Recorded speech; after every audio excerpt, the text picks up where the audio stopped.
started. I'll switch the scene to the in-game and unpause it right about now. Alright then guys, welcome back to the War is Coming group stage. Man, it feels like I've done nothing but cast these games for the last few days, but this is going to be the first game of the stream today, a continuation between Sai and Don't Lame Us Please that I left at 2-0 to Sai in the previous stream. Now, this one is going to be, once again, on the War is Coming map pack for game number 3, and the map is Atacama, and straight away at the start of the stream, we've got Skoomba, who just became a Wololo Warlord. What a great way to start the stream off. Thank you very much, Skoomba. Best new subscriber, Wololo hype, everybody in the chat. So, yes, it's Sai, once again, versus Don't Lame Us Please. Sai, so far, seems to be pretty dominant in this series of games, and it is expected because Sai are definitely the favourites to win in their group. And at this group stage of the tournament, the first 2 teams at the end of the group stage will progress to the next stage of the tournament. So even though Sai are doing a great job at dealing some serious damage to Don't Lame Us Please, Don't Lame Us Please will be moving potentially to the next stage of the tournament if they manage to get some games from Sai or from other teams later on in the group stage. So first of all then, we'll introduce the teams and the players. So for Team Sai, up to the north of the map in the orange, in the pocket position, we have Mr. Yo. He's playing as the Spanish here. Over to his right, in the other pocket position, in the blue, we've got Air M. Abu. He's playing as the Koreans. And to his right, in the grey on the flank, we've got Sai James playing as the Persians. And this guy did a great job at fighting against Spring on the last game in this set, which was Ancient Lake, and that was some really nice rush action from James. And with this map being very open, and we'll look a little bit more at the map later on, but with it being very open, I imagine that James will have a nice time on this flank against DFS. He could certainly do a rush again in this situation. Now on the other side, for the Sai team, we've got Feng Xin, aka VG Paladin, playing as the Aztecs on the other flank. So the Sai guys are up to the north of the map, sort of the north half of the map, and these guys are going to be obviously for Team Sai. Now for the south of the map, for Team Don't Lame Us Please, wearing the Vic clan tags as well, the Russian team. On the flank position to the southwest, we have in the red Vic Warrior, playing as the Franks, on that flank position there. And the pocket position in the green, we've got Spring, the token American guy, I guess, for the Don't Blame Us Please team. He's playing as the Mongols in the green. And the other pocket player for their team as Vic Winchester in the purple, playing as the Celts. And finally, last but not least, on the other flank, we've got Vic DFS in the yellow, playing as the Vikings. We've got You what, sorry? That's how you pronounce it. Atacama. Yeah. Atacama. Right, sorry. Yeah, I was before this game started, I was going on about how I don't know how to pronounce this map. Apparently it's Atacama. I always thought it was Atacama, but Atacama is the name of the map. Anyway, like I was saying, Vic DFS on this flank in the yellow here as the Vikings. He's got Vikings on the flank against Persians. Not a nice matchup at all on this right flank, and DFS not showing the best performance in this tournament so far. He certainly does seem to be the weaker of the Don't Lame Us Please players. Certainly in a 1v1 against DFS and Spring, I imagine Spring would take that win, and he's going to be facing up against Sai James on this flank from the Sai team, who is capable of taking out Spring in a 1v1 on a flank position. So I'm a little bit worried about this right flank for DFS, especially as he's playing as the Vikings. But yeah, we'll have a look at the map quickly before any action gets underway. We're almost at that 6 minutes 30 mark already, and those rushes will be coming in. In fact, we've already got some action in the center of the map with Feng Xin coming in here and walling off that lumber camp from Vic Warrior. That's a really nice play by him. That will cost Vic Warrior 100 wood, and there may be very little wood left for him at the moment. And if he's building yet another lumber camp, that will delay his first military buildings. So Very interesting start on this map, and of course this map is Atacama, as I have been corrected in the pronunciation. And hey, Vic Warrior enacting his revenge, taking down those, well, that lumber camp, I guess, from Feng Xin, from Paladin there. He is going to wall that one up. Just desserts for him. And Feng Xin's coming in. If he walls this one up as well, my god, this is going to just be fantastic. Those two villagers will, of course, still be able to collect wood, but all of the villagers coming in to fight now, and Vic Warrior may just end up having yet another lumber camp walled up if he doesn't fight here. But these guys are both in the Dark Age, so there's no potential for towers or anything like that. They literally have to stick in here and fight it out. Vic Warrior nearly losing a villager, and it looks like Paladin going to be pretty low on health on these villagers as well. And this map really does favor a lot of early aggression, as there are a very sparse amount of trees on this map. They're kind of very tiny little clumps of trees all over, making it nearly impossible to wall off fully. And also with the center of the map being so crucial due to the fact that this is where the majority of the wood is, on this sort of central oasis. So Vic Warriors is villagers looking a little bit shaky. In fact, it looks like he might just lose one here as well. One villager down for Warrior, and he's already lost one over here, I think, as well. He's now running back to his town center with very little health on these villagers, as Mr. Yo sends over a spearman, and we've got Feng Xin, Paladin, actually building some militia on this flank as well. He has got a little bit of wood income. He's secured himself some, and he might just wall up this lumber camp from Warrior as well, which means that 200 wood has been completely wasted from Warrior, and that is a very horrible and a very nasty start for him. On the right side, we've got DFS doing a little bit of a drush. He has pushed James away from wood. James now getting up a barracks, but I think he's already up to feudal, and he's probably going to add some skirmishers in, or actually he could go for scouts here, given the fact that he has got deer at the back of his map and plenty of food in the bank already. So I imagine we will see a stable coming out for James, and then later a switch into archers when he can get some gold secure. So good start here for the side team already.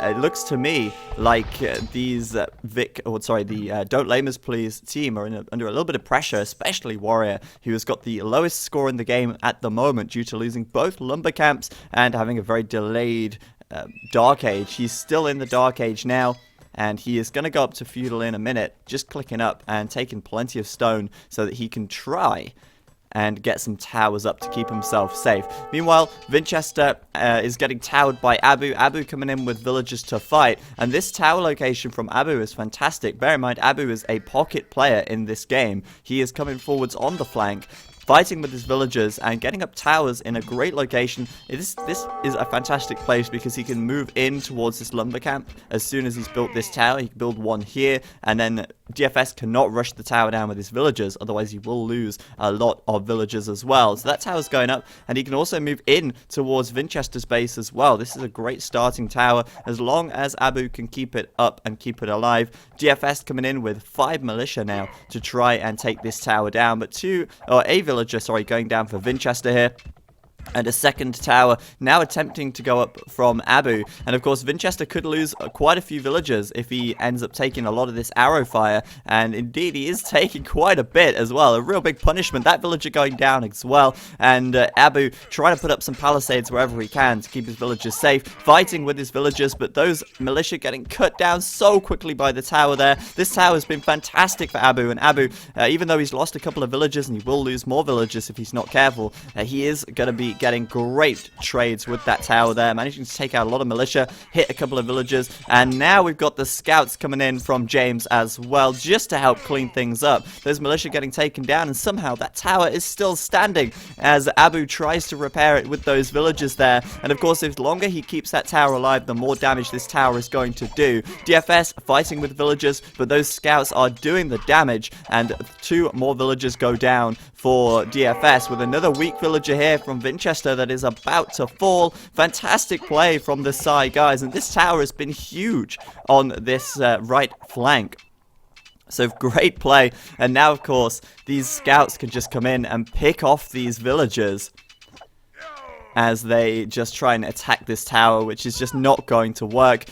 James must have so many kills to his name already. Looking at the military tab, Abu has killed 10, James has killed 11. James just losing 2 villagers himself, 2 population himself even, and that is fantastic trades so far for the Psy team. On the other side, well, DFS has lost 14 units so far and only killed 6. And those 6, I think, were probably villagers, perhaps a couple of spears as well. But these scouts now on the prowl for James, and he is going to be able to basically be a nuisance to DFS on this right flank. And of course, Abu is able to keep putting towers up based off of that first tower already. So really well played by the Psy team, and they are locking down the map here as well. Now, the warrior really wants revenge for having his lumber camps walled up. And of course, this one now with these houses from Paladin, this means that he cannot take lumber from either of these lumber camps. That's 200 wood wasted, and Fengzin will lose these 2 villagers here inside of this lumber. The second tower, a complete waste from Warrior, to be honest with you. There was no need for that second tower at all, but I think he's probably just loving the fact that he can massacre these villagers now and get revenge for the really annoying houses that went up around his lumber, which denied them so horribly early on. Now, we've got the Castle Age upgrade already in for a few players. Spring here is up to Castle, and we're going to quickly check if anyone else's Yo is up to Castle as well. As for everyone else, they're still either Dark Age or Fuel Age at the moment, but these knights coming out are going to be pretty huge. We've got Mr. Yo in orange, and we've got Spring in green, both now adding in second town centers and starting to get some knights out on the map. But Spring coming in at a great time. In fact, that's a castle from Mr. Yo there.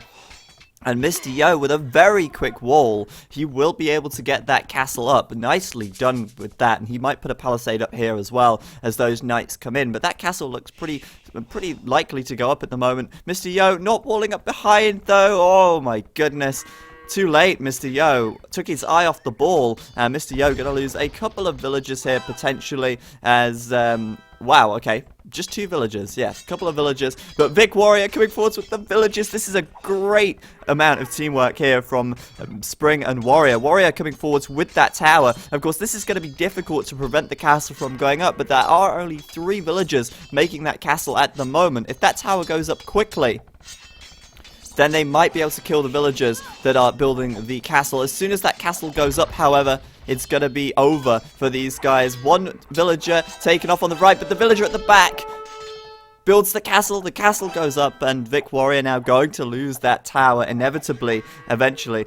Meanwhile, on the right side, the pocket player Winchester is being trushed by Abu still. These scouts are on the roam from James still, and they're doing good damage, it seems, as well. We have got some counter towers coming up from DFS, though, on this middle area here, trying to tower the wood of James, and also Feng Xin building more towers as well across the center of the map, just to make sure that they can secure as much of this wood line as possible. But there's that town center going down now for, sorry, not town center, that watchtower even going down for Vic Warrior.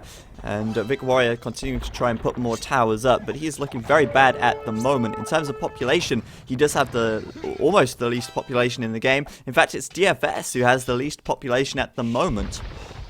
DFS with just 25 population on the map, 24 now. Somehow he is still losing them, and I can only assume it's the scouts from James that are causing the problems, and indeed they are. Those scouts still killing off villagers. DFS down to 26, and Vic Warrior on 29. Meanwhile, the population leader of this game is Spring, and fortunately he's also on the Don't Lame Us team, Don't Lame Us Please team even, and that's a good thing because Spring needs to kind of carry his team a little now as these conquistadors from Mr. Yo come out and start to cause trouble because they will snipe villagers very quickly. Just 3 conquistadors, 1 volley of musket balls, and those villagers are dead, and that's pretty ugly for Vic Warrior. He's forced away from these this wood back here. He's going to be forced off his stone as well, and I mean, how is he going to farm if these conquistadors are savaging or ravaging even his farmland? It's not good for him. He is moving back to the middle though, and he has got these towers up now, so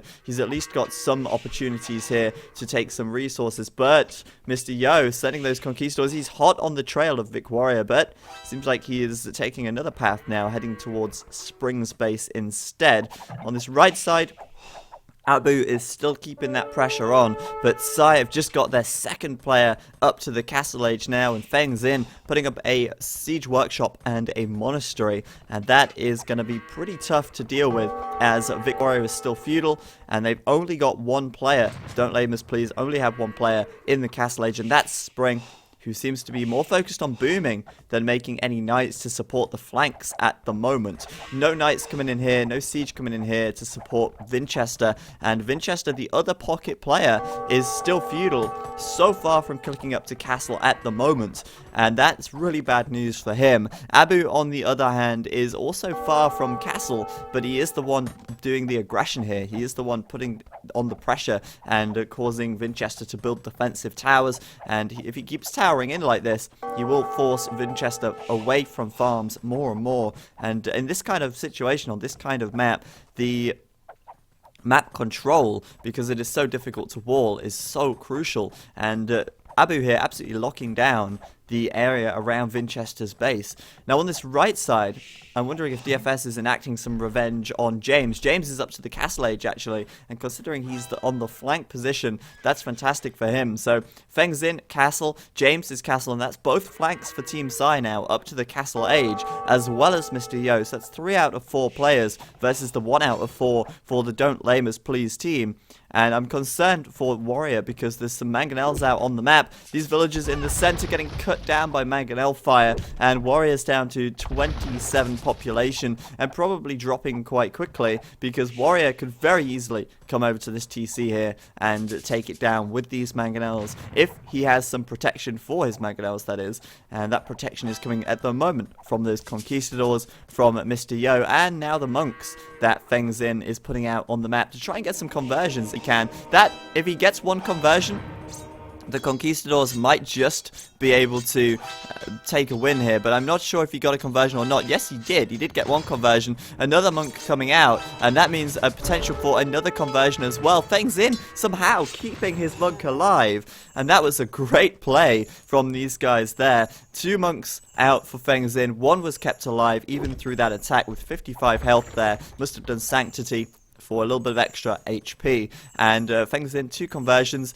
1 mangonel going down, 1 still alive, and Spring coming in for a little bit more aggression here to perhaps try and take down that other mangonel, but against 3 monks, going to be a little bit difficult. And now Vic Warrior is in a whole world of trouble as this mangonel is about to push in. So on this right hand side, James is coming forwards with town centres, putting up town centres on the gold and such. DFS down to 30 population. He's fallen behind Vic Warrior, and these knights coming in from James getting a lot of kills on Winchester here as well. And Mr. Yo, just to put this into perspective, has 63 population now. That is double the populations of Winchester, DFS, and Vic Warrior. So Mr. Yo alone is doubling 3 people's population. So this is looking amazing for the Sai team at the moment. I've got to say, these towers in the center, this really high aggression has worked out very well. Winchester finally making it up to the castle age now, but there's already so many knights out on the map for James. He's able to protect these villagers from Abu,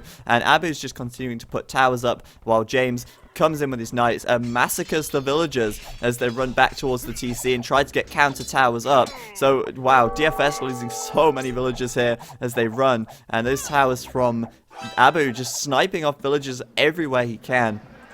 So on this left side, that TC for Warrior is going to go down, and I think Warrior has been very unlucky these games. He's twice now had his TC taken down before it probably should have done. In the last game, we saw Vic Warrior's TC go down as he was researching the Imperial Age, and he never managed to reach Imperial. This game, he's not researching Castle yet, and his TC is already about to be lost. Meanwhile, Feng Xin with his monks, if he gets 4 conversions here, that could be absolutely huge for these guys. There's 1, there's 2, there's 3, and the 4th conversion coming in as well for him. 4 conversions, his monks are still alive, and Spring suddenly has no army left. left, and the power of the Wallow, the 4 mangonels coming forwards, that TC is down for Warrior, and I've got to say, at this point in time, it is GG for the Don't Lame Us Please team. Sai showing some fantastic teamwork this game, and really working together very well to apply this pressure on both flanks. Obviously with Abu being in the pocket position but still feudal, being supported by the Knights of James, and on this left flank the monks of Feng Xin supported by these conquistadors from Yo. Mr. Yo still just booming up at the moment, and he now has triple the population nearly of both Winchester and DFS, and also Warrior actually, so all 3 of them almost are tripled in population by Mr. Yo. This TC from Warrior about to go down again, and at this point in time you've just got to be thinking, damn, what am I gonna do? This TC will fall, and the villagers have really got very few places to run to. These towers here, this one's full with 5 villagers, this has 2, and those villagers are going to run away. Of course, Feng Xin could come in and get some conversions, but no, he's going to go and convert those camels from Spring. 5 monks here. If he gets 5 conversions, that's enough to basically turn that battle around, and those monks have already paid for themselves multiple times over, and they are quite resistant as well, bringing down the heals as they basically just keep themselves alive, whilst those converted knights and camels take down Springs. Looking very good for Feng Xin at the moment, and yet 2 more monks coming over. That's a lot of heals there. These monks still staying up, still staying strong, and he's even converting the buildings of Warrior now. These monks with 55 health being able to now convert buildings. Warrior's got nothing left. Even his market is gone.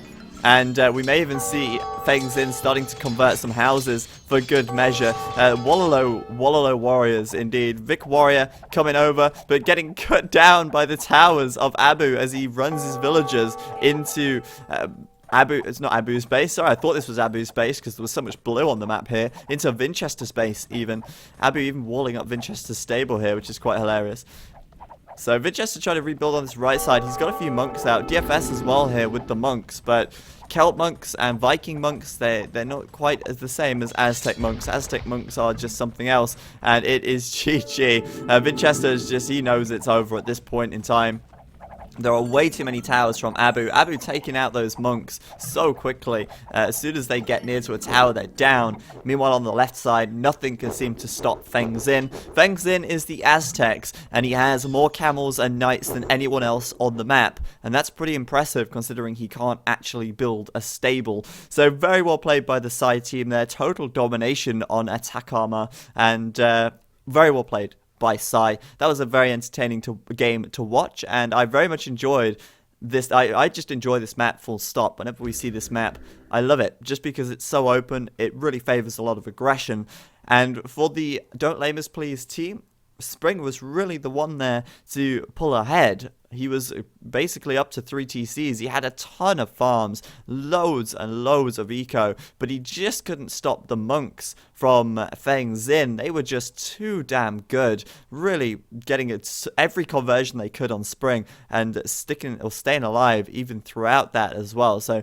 it looks like I'm no expert, but Mr. Yo here, I don't know if you guys just noticed this. Mr. Yo was Imperial, and I bet you any money he was researching supremacy. Or he was about to, because Mr. Yo just built 3 forward town centers outside of Spring's base. And as the Spanish, I bet you any money he was about to research supremacy and send his villagers in to attack. That would have been a beautiful thing to sight, a beautiful sight to behold. But unfortunately, we never got to that point in the game. But I would have laughed so